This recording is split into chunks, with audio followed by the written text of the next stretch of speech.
నమస్తే ఫ్యామ్, ముందుగా అందరికీ కార్తీక పౌర్ణమి శుభాకాంక్షలు. అందరూ వత్తులు వెలిగించారా? సో మేము మార్నింగ్ టెంపుల్కి అయితే బయలుదేరిపోయాము.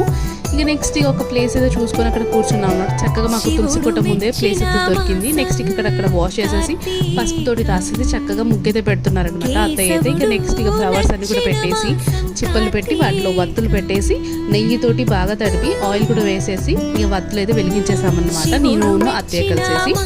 నెక్స్ట్ ఇక అగరబత్తులు కూడా వెలిగించేసి అట్టుపళ్ళు నైవేద్యం పెట్టేసి ఉసిరి కొమ్మలు ఉసిరికాయలు కూడా పెడతారు, అందరికీ తెలిసిందే కదా.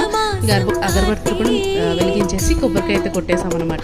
సో అందరినీ చల్లగా కాపాడమని గట్టిగా మొక్కుకొని కొబ్బరికాయ కొట్టేసి ఇక శివయ్య దర్శనానికి అయితే బయలుదేరిపోయామన్నమాట. శివయ్య దర్శనం కావాలంటే పెద్ద క్యూవే దాటి వెళ్ళాలి. ఇక దర్శనం కూడా చాలా బాగా జరిగింది. ఇక దర్శనం కంప్లీట్ అయిపోయాక నాగేంద్ర స్వామి దగ్గరికి వచ్చాము. ఇక్కడ పసుపు కుంకుమ అగరబత్తులు కొబ్బరికాయ కూడా అన్ని పెట్టేసి ప్రసాదం తీసుకొని ఇంటికైతే బయలుదేరిపోయాము. ఈ video like and subscribe. Next video. Thanks for watching.